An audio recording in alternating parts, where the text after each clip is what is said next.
Ariel, Merida, Erza Scarlett, Yona, Bloom, Kushina Uzumaki, Ria Gremory. Qu'est-ce que ces héroïnes ont en commun? Des cheveux roux, flamboyants, impossible à ignorer. Mais est-ce vraiment un hasard? Parce que si on y réfléchit 2 secondes, pourquoi autant de créateurs, dans des pays différents, à des époques différentes, ont tous fait le même choix? C'est là que ça devient intéressant. Aujourd'hui on va aller beaucoup plus loin que « le rouge c'est la passion ». On va parler d'histoire, de mythologie, de décisions de studio, de génétique, et même de politique. Parce que oui, les cheveux roux, c'est tout ça à la fois.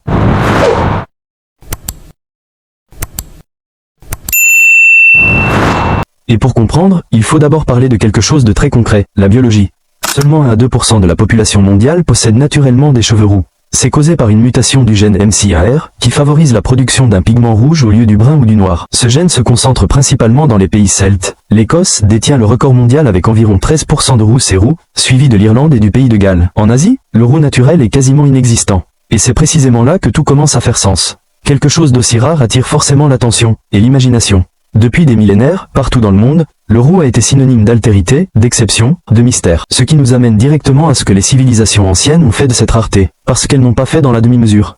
Remontons très loin. Dans la Grèce antique, les guerriers thraces, réputés pour leur férocité au combat, étaient décrits comme des roux par le poète Xénophane dès 500 avant notre ère. Les Grecs les redoutaient. Chez les Romains, les esclaves roux se vendaient plus cher, car on les croyait chanceux. Mais en Europe médiévale, le vent a complètement tourné. La rousseur est devenue synonyme de sorcellerie. Le Malleus Maleficarum, le manuel des chasseurs de sorcières du XVe siècle, identifiait les cheveux roux comme l'un des signes distinctifs de la sorcière. Des milliers de femmes ont été persécutées en partie à cause de leur couleur de cheveux.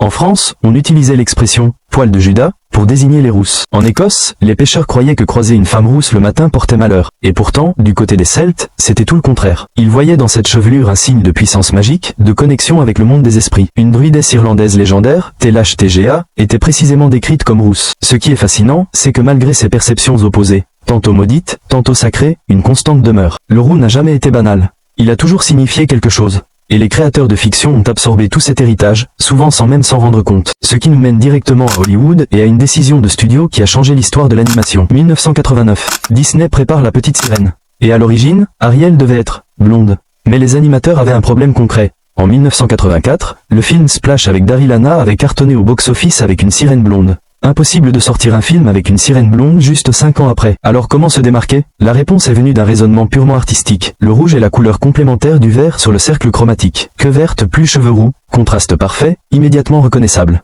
Sauf que cette décision n'a pas plu à tout le monde. Le fabricant de jouets Taiko, qui devait produire les poupées, a paniqué. Leur directeur a dit mot pour mot: toutes nos études montrent que les poupées rousses ne se vendent jamais. Ils ont même sorti les premières poupées avec des cheveux blonds roux pour contourner le problème. Résultat, les gens ont exigé la version rousse. Taiko a dû tout refaire.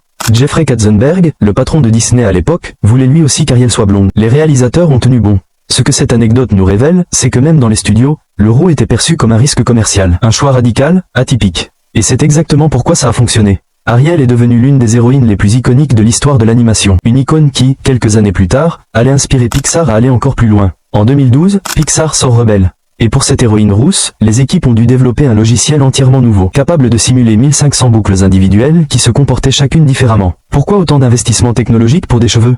Parce que chez Merida, la chevelure est le personnage. Ces boucles rousses et incontrôlables sont littéralement la métaphore visuelle de qui elle est. Elle refuse d'être coiffée, enfermée dans un corset, mariée de force. Quand sa mère essaie de lui dompter les cheveux avant une cérémonie, Merida les défait dès qu'elle peut. Et le choix du roux n'était pas arbitraire non plus. En Écosse, où se passe l'histoire, le roux est une vraie caractéristique celtique, ancrée dans la réalité. Ce n'est pas un caprice graphique, c'est une décision culturellement précise. Mais si Disney et Pixar utilisent le roux comme un symbole de rébellion en Occident, de l'autre côté de la planète, au Japon, le phénomène prend une toute autre dimension. Au Japon, les cheveux roux naturels sont quasiment inexistants.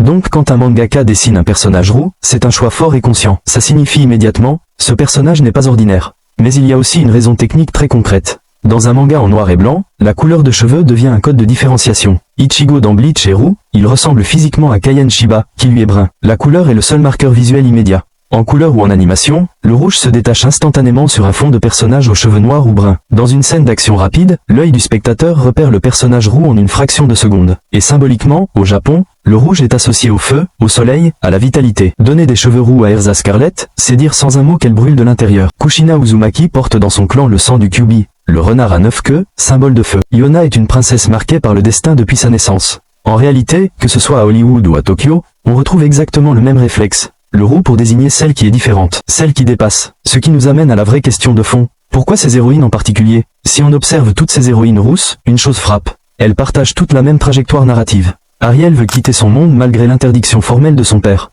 Mérida refuse catégoriquement le mariage arrangé dans une société où c'est impensable. Erza Scarlet a survécu à l'esclavage enfant et est devenue la mage la plus redoutée de Fairy Tail. Yona passe de princesse passive à guerrière, après avoir été trahie par tout ce en quoi elle croyait. Bloom découvre qu'elle est différente de toutes les autres fées de son univers. Ce ne sont pas des coïncidences. Ce sont des personnages qui refusent le rôle qu'on leur a assigné, qui tracent leur propre chemin malgré tout. Et là, le lien avec l'histoire du roux devient évident. Pendant des siècles, les personnes rousses ont été vues comme dérangeantes, différentes, difficiles à contrôler. Les auteurs, consciemment ou non, ont récupéré cette image. Ils ont fait du roux le raccourci visuel parfait pour dire au spectateur, avant même qu'un mot soit prononcé, cette fille-là ne rentrera pas dans le moule. Un gène rarissime, des siècles de superstitions et de mythes, des décisions de studio prises sous pression, des défis technologiques en animation, et une longue tradition de femmes qui ont refusé de se soumettre, tout ça condensé dans une seule couleur. La prochaine fois que vous verrez une héroïne aux cheveux roux, vous saurez, ce n'est pas juste un choix graphique. C'est une histoire qui dure depuis des millénaires. N'hésitez pas à me donner vos avis sur le sujet dans les commentaires. À très vite.